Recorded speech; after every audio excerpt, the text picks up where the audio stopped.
बिस्मिल्लाहिर्रहमानिर्रहीम। अस्सलाम वालेकुम। कैसे हैं आप सब? मुझे उम्मीद है ठीक ठाक होंगे और खैरियत से होंगे। अल्लाह पाक आपको और हमें हम सबको अपने हिफ्ज़ मान में रखे।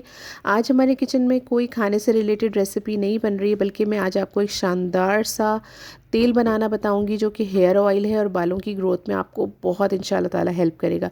सबसे पहले मैंने ले लिया है 1 पाव सरसों का तेल और इसमें 4 जवे मैंने डाल दिए हैं लहसुन के। 1 कप मैंने बारीक कटी हुई प्याज डाल दी है। अब मैं आपको बताती हूँ कि मैंने ये क्यों शामिल किया है। आपको पता है कि लहसुन में एक सेलेनियम नाम का कंटेंट पाया जाता है जो कि आपके ब्लड सर्कुलेशन को तेज़ करता है और लहसुन में इन्फेक्शन से लड़ने की बहुत ज़्यादा खसूसियात पाई जाती हैं। खुश्की और सिकरी को भी ख़त्म करता है और प्याज आपके नए बालों को उगने में मदद करती है। अब मैंने यहाँ पे डाला है मेथी दाना 3 चम्मच। बहुत आराम से अवेलेबल होता है और बहुत चीज़ें जो हैं ये सारी तकरीबन आपके किचन में मौजूद होती हैं। इसके बाद मैं इसमें डालूँगी 2 टेबलस्पून कलौंजी और ये दोनों भी बहुत ही ज़्यादा मुफीद होती हैं। आपके बालों के जड़ों को घना और मज़बूत बनाती हैं। कलौंजी में बालों को काला करने की नेचुरल प्रॉपर्टीज़ मौजूद होती हैं। ये बालों को गिरने से रोकती है, आपके बालों में चमक पैदा करती है और इसकी एक और ख़ूबी ये भी है कि आपके बालों को हाइड्रेट करती है, यानी कि आपके जो बाल रूखे और खुश्क हो जाते हैं उनमें नमी पैदा करती है।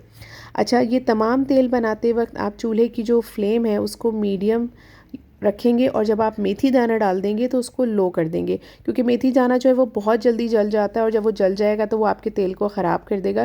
तो लिहाजा बिल्कुल धीमी आंच पे आप इसे कुक करेंगे।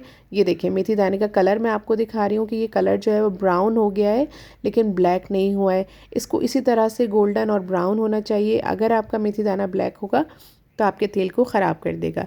अब मैं आपको बताती हूँ कि मैंने सिर्फ यहाँ पर 1 पाव तेल क्यों लिया है। वो इसलिए लिया है क्योंकि ये तेल जो है ये 1 महीने तक आप इस्तेमाल कर सकते हैं। 1 महीने के बाद इसकी जो स्मेल है वो ख़राब होनी शुरू हो जाती है और फिर वो इस्तेमाल के काबिल नहीं रहता। तो इसीलिए आप उतना तेल बनाएं जितना कि आप 1 महीने में कंज्यूम कर सकें। अगर आपकी फ़ैमिली बड़ी है और तेल लगाने वाले जो लोग हैं वो ज़्यादा हैं तो फिर आप इसकी क्वांटिटी को डबल कर सकते हैं और ये तमाम चीज़ें भी फिर आप डबल कर लीजिएगा। अब आप देखें मैं इसको एक कंटेनर में डाल रही हूँ छन्नी में और इस तरह से ये सारा का सारा तेल जो है वो छन जाएगा। ये सारी चीज़ें ऊपर रह जाएंगी, ये देखें, और बिल्कुल साफ़ सुथरा सा तेल जो है वो नीचे जमा हो जाएगा। 10 मिनट के लिए मैं छन्नी में इसी तरह से इन तमाम चीज़ों को रहने दूँगी और 10 मिनट के बाद मैं ये स्पैचुला की मदद से दबा दबा कर जो थोड़ा बहुत भी तेल इसके अंदर बाकी है उसको निकाल लूँगी और फिर उसके बाद हम इस तेल को यूज़ करेंगे। यूज़ करने का तरीका भी मैं आपको बता देती हूँ कि आप इस तेल को लगाने के बाद 5 घंटे तक सर में लगा के रखेंगे। उसके बाद आप इसे वॉश कर लेंगे। 5 घंटे से कम आप नहीं लगाइएगा, आप चाहें तो ओवरनाइट भी लगा सकते हैं। अब जो लास्ट इंग्रेडिएंट मैं इसमें डालूँगी ये है एलोवेरा ऑयल। आप सभी को मालूम है कि एलोवेरा स्किन के लिए कितना ज़्यादा बेनिफिशियल होता है। इसके अंदर मिनरल्स और विटामिन्स पाए जाते हैं। प्रोटीन बहुत बड़ी मिकदार में पाया जाता है जो कि आपके बालों को बहुत ज़्यादा नरिश करता है। आपको पता है ये एक नेचुरल कंडीशनर है।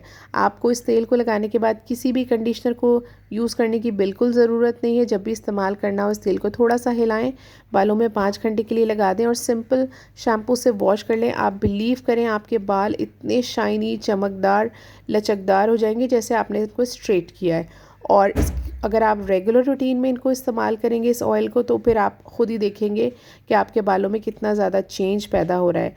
तो अगर मेरी वीडियोस अच्छी लगी हो तो इसको लाइक और शेयर ज़रूर कीजिएगा। अगर मेरे चैनल पर नए हैं तो सब्सक्राइब करना मत भूलिएगा। अपना बहुत ख्याल रखिएगा। अल्लाह हाफ़िज़।